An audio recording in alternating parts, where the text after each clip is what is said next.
반갑습니다. 전 시간에는 성경은 세 가지 목적을 가지고 있음을 말씀드렸습니다. 첫째는 모든 사람이 구원을 받도록 하며, 둘째는 이미 구원받은 하나님의 자녀로 하여금 사람 됨됨이가 온전하도록 하며, 셋째는 이미 구원받은 하나님의 자녀로 하여금 모든 선한 일을 행하도록 함입니다. 사람 됨됨이의 성숙은 보이지 않는 속의 열매요, 선행은 보이는 밖의 열매입니다. 그러면 첫째 목적인 구원을 얻기 위해서는 무엇이 필요할까요? 그것은 하나님께 대한 회개와 하나님의 아들 예수 그리스도께 대한 믿음입니다. 아주 간단합니다. 그 증거를 볼까요?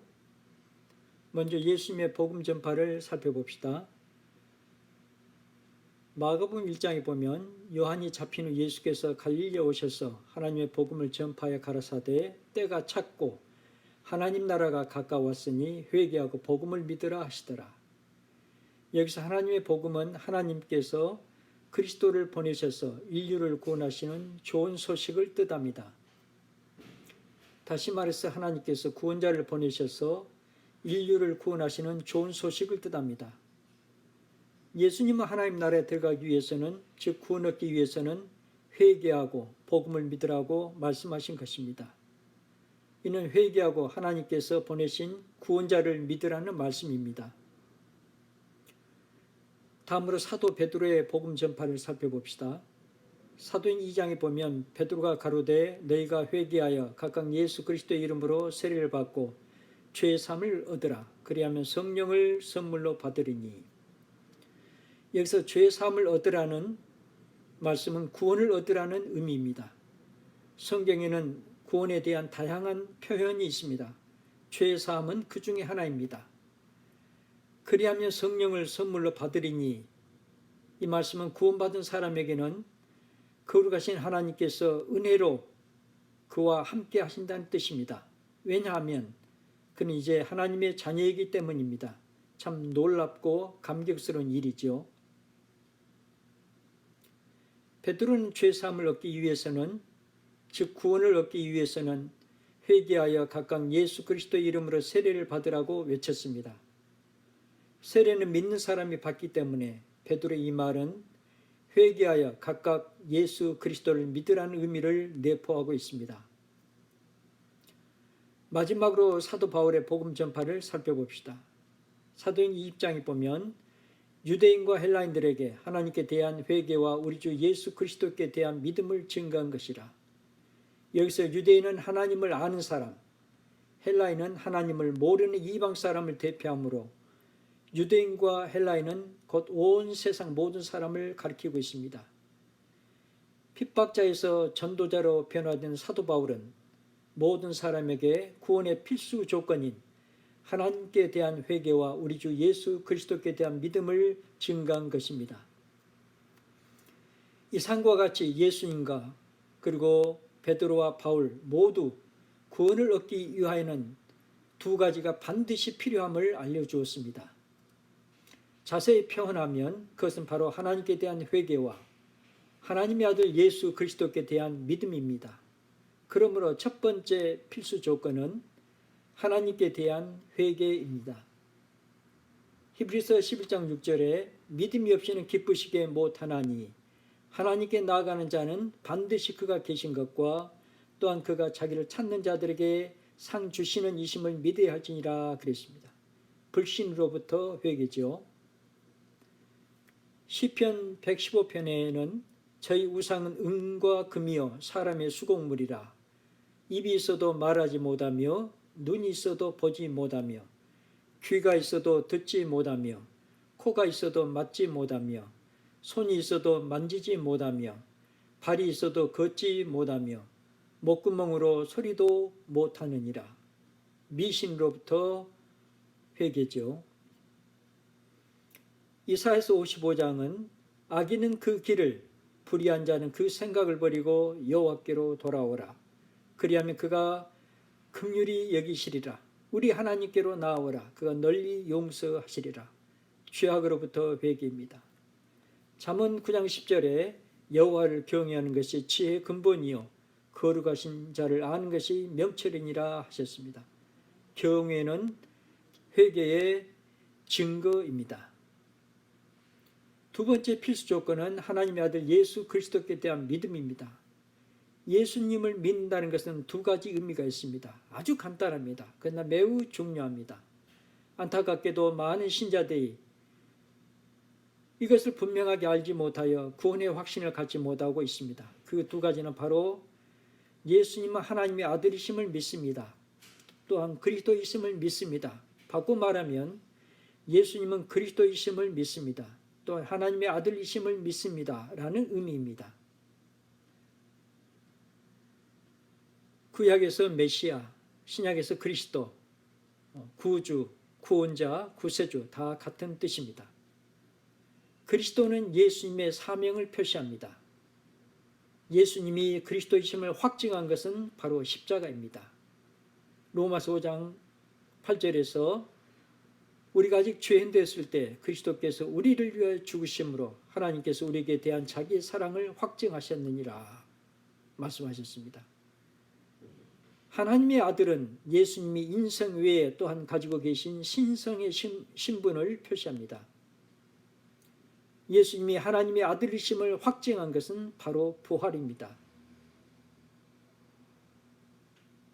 로마서 1장 4절에 성결의 영으로는 죽은 가운데서 부활하여 능력으로 하나님의 아들로 인정되셨으니 중고 성경에는 명백해졌으니 곧 우리 주 예수 그리스도시니라.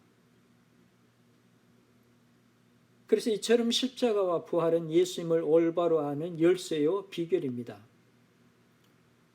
예수님은 하나님의 아들이시요 그리스도시다. 이 두 가지 사실은 참으로 중요합니다. 그래서 신약성경 사복음서에 모두 이 사실이 강조되어 있습니다.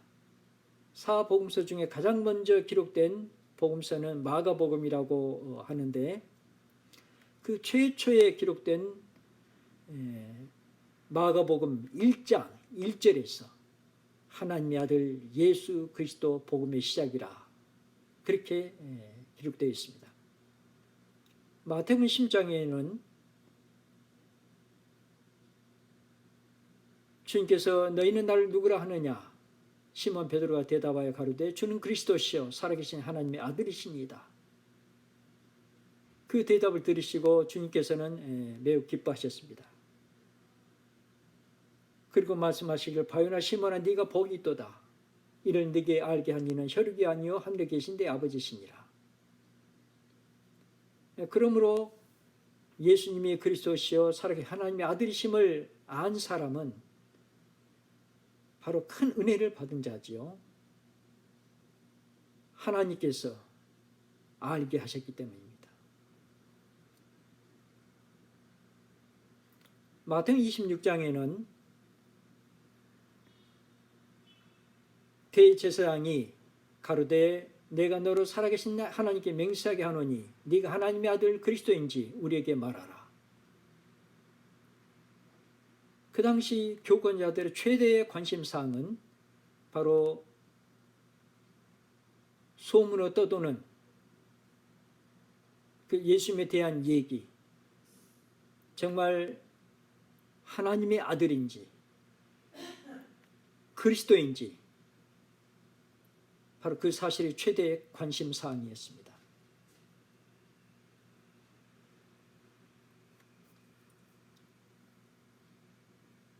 그 다음에 요한복음에 보면 최장수한 사도 요한이 요한복음을 기록한 목적을 말하고 있습니다. 오직 이것을 기록함은 너희로 예수께서 하나님의 아들 그리스도이심을 믿게 하려 함이요 또 너희를 믿고 그 이름을 힘입어 생명을 얻게 하려 함이니라. 전해지기로는 사도 요한이 100세까지 살았다고 하니까 젊었을 때 예수님을 따라서 살다가 100세까지 살았으면 적어도 70년 정도 주님을 날마다 생각하며 산 사람인데 요한복음을 기록한 목적이 바로 예수께서 하나님의 아들 그리스도이심을 믿게 하려 함이라 그렇게 기록하고 있습니다. 누가복음에 보면 예수님께서 십자가에 못 박혔을 때 좌우편에 강도들이 있었습니다. 그때 주님은 기도하셨습니다. 아버지, 저희를 사하여 주옵소서. 자기 하는 것을 알지 못합니다. 백성은 서서 구경하며 가늘도 비웃어 가로되 제가 남을 구원하였으니 만일 하나님의 택하신 자 그리스도여든 자기도 구원할지어다. 달린 행악자 중 하나는 비방하여 가로되 네가 그리스도가 아니냐, 너와 우리를 구원하라 하되, 하나는 그 사람 꾸짖어 가로되 네가 동일한 정죄를 받고서 하나님을 두려워 아니하느냐. 우리는 우리 행한 일에 상당한 보응을 받는 것이니 이에 당연하거니와 이 사람이 행한 것은 옳지 않은 것이 없느니라 하고 가로되 예수여 당신의 나라에 임하실 때 나를 생각하소서 하니 예수께서 이르시되 내가 진실로 네게 이르노니 오늘 네가 나와 함께 낙원에 있으리라 하시니라. 마태복음 26장에 알려주는 것처럼 그 당시 예수님은 하나님의 아들 그리스도시라는 소문이 파다했는데 십자가상에 주님의 기도는 그 소문을 능히 증명하여 그때 바로 한 강도는 최후 순간에 회개하고 예수님을 믿음으로써 구원을 얻었습니다.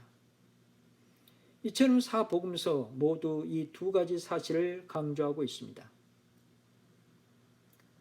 예수님 좌우편 두 강도는 모든 죄인을 대표하기도 합니다. 회개하지 않은 강도는 회개하지 않은 모든 죄인을, 회개한 강도는 회개한 모든 죄인을 대표하고 있습니다. 이 말씀 속에서 우리는 첫째, 회개한 죄인에 대해 하나님의 관점을 알 수 있습니다. 에스겔서 33장에 주 여호와의 말씀에 나의 삶을 두고 맹세하노니 나는 악인의 죽는 것을 기뻐하지 아니하고 악인이 그 길에서 돌이켜 떠나서 사는 것을 기뻐하노라. 누가복음 15장에 보면 내가 너에게 이르노니 이와 같이 죄인 하나가 회개하면 하늘에서는 회개할 것 없는 의인 99을 인하여 기뻐하는 것보다 더하리라. 또 누가복음 15장 32절에 이 내 동생은 죽었다가 살았으며 내가 잃었다가 얻었기로 우리가 즐거워하고 기뻐하는 것이 마땅하다 하니라.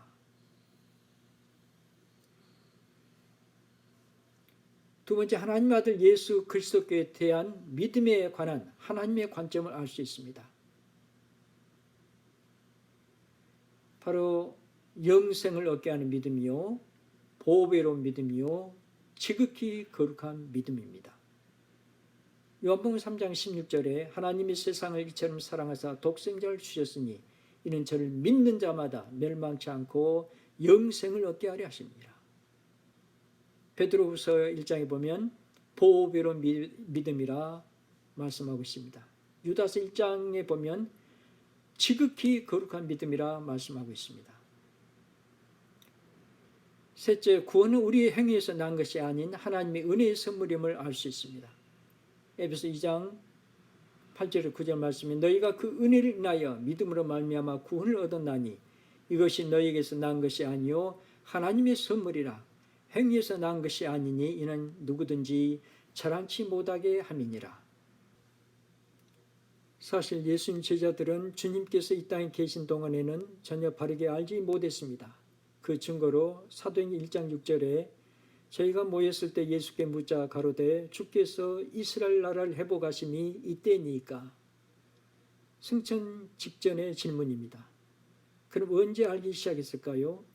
승천하신 이후부터 성령님 강림하시기 전까지 약 120명이 대략 7일 동안, 7일은 6월절에서 오순절 기간이 50일인데 십자가에 못 박히신 후 제3일에 부활하셨고 부활하신 후 40일 동안 더 계셨고 그래서 남은 기간이 약 7일입니다.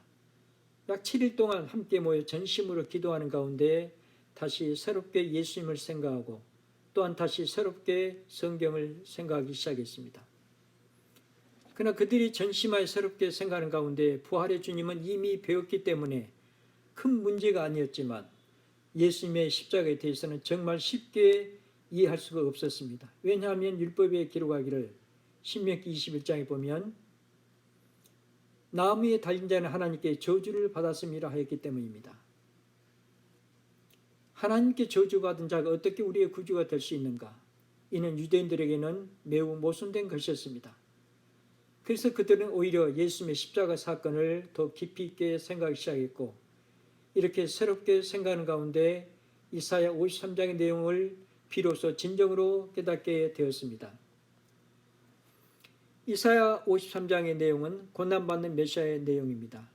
하나님께서 예수님 탄생하시기 약 700년 전에 선지자 이사야를 통해서 고난받는 메시아를 예언하셨습니다.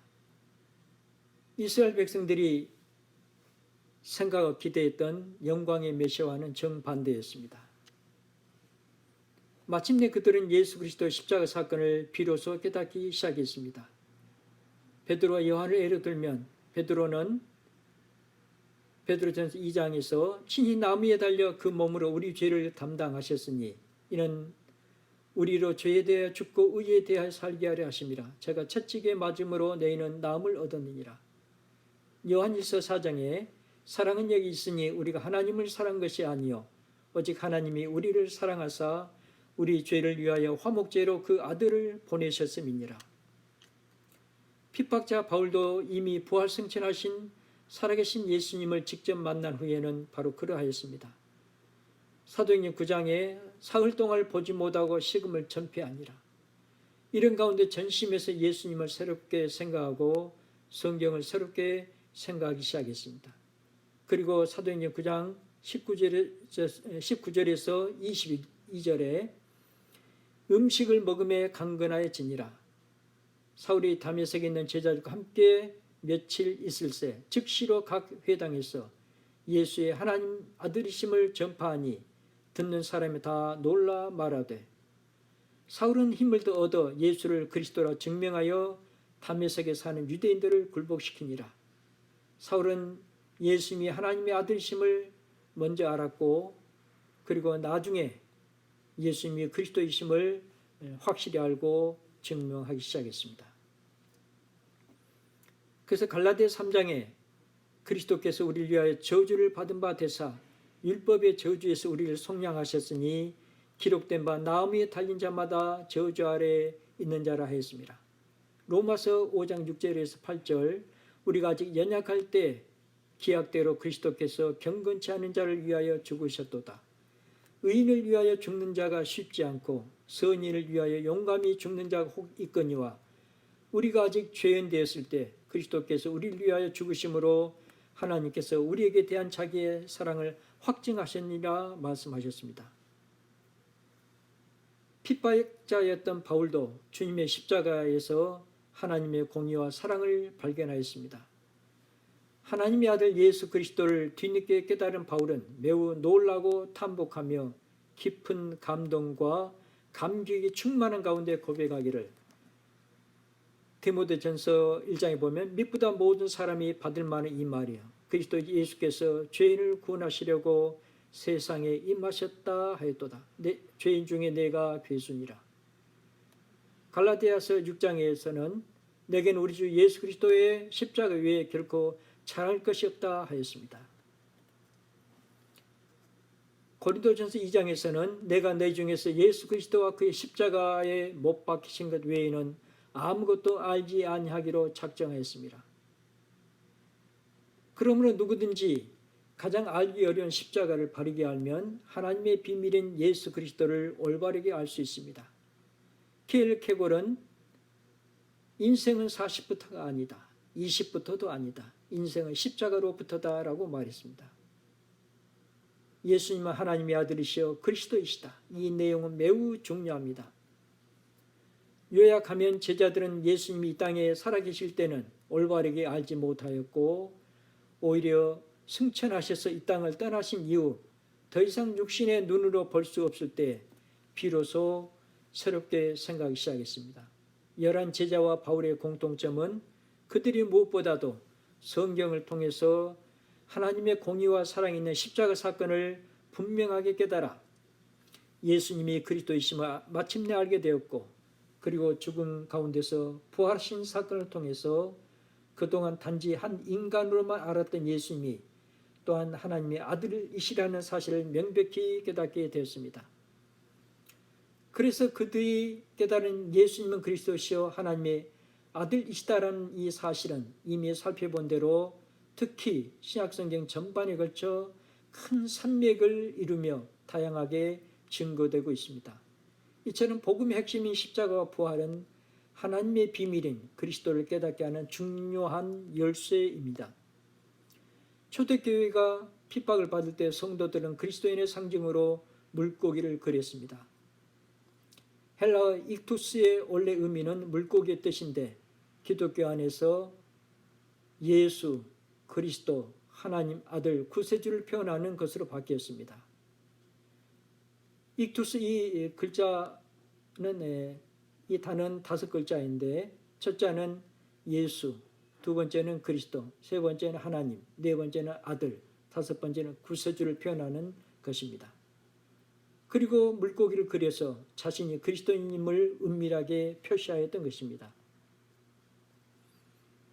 너 나아라. 만약 주님께서 물으신다면 예수님은 그리스도 하나님의 아들이십니다. 어떻게 알아서 다시 물으신다면 십자가와 부활을 통해서 알았습니다. 우리는 답변할 수 있습니다. 누구든지 하나님을 경외하며 예수님을 그리스도시요 하나님의 아들로 깨닫고 믿으면 그 믿음은 하나님 앞에서 영생을 얻게 하는 믿음이 되고 그래서 보배로운 믿음이 되고 그리고 지극히 거룩한 믿음이 되어 그 사람은 그 믿음으로써 죄 사함 받고 의인이 되며 하나님의 자녀가 되고 영생을 얻게 되며 거룩하신 하나님께서 함께 하시는 사람이 됩니다. 이것은 정말 대단히 놀라운 변화요 놀라운 사실입니다. 요한일서 3장 1절을 보면 그래서 사도 요한은 보라 아버지께서 어떠한 사랑을 우리에게 주사 하나님의 자녀라 일컬음 얻게 하셨는고 우리가 그러하도다. 이렇게 감탄하며 외치고 있습니다. 그러므로 구원의 확신은 우리의 행위나 느낌, 감정 등에서 나오는 것이 결코 아닙니다. 또한 요즘 가끔 듣는 이상한 말, 인격적인 만남에서도 아닙니다. 비유하자면 전기의 플러스선과 마이너스선이 연결될 때 전등이 환하게 켜져 있듯이 오직 십자가 부활을 통해서 예수님은 그리스도시요 하나님의 아들심을 발견하고 믿을 때 비로소 구원의 확신이 생깁니다. 인간 나의 노력과 행위 때문이 아니고 오직 하나님의 아들 구주 예수님 때문에 은혜로 값없이 구원받은 것입니다. 그래서 하나님의 은혜의 복음이라고 부릅니다. 구원받았습니까? 누구 때문에요? 오직 하나님의 아들 구주 예수님 때문에 은혜로. 정확한 답변입니다. 할렐루야. 하나님의 아들 예수 그리스도를 알게 된 바울은 다음과 같이 기쁘고 감격스럽게 고백하였습니다. 사도행 20장에 나의 달려갈 길과 주 예수께 받은 사명 곧 하나님의 은혜의 복음 증거하는 일을 마치려 하면은 나의 생명을 조금 더 귀한 것으로 여기지 아니하노라. 돌이켜보면 제 신앙생활 중에 가장 크고 무거웠던 것은 구원의 문제였습니다. 그러나 그것이 해결되었을 때 정말 기뻤고 평안이 임했습니다. 주님의 은혜와 평강이 여러분과 함께 하시기를 바랍니다. 감사합니다.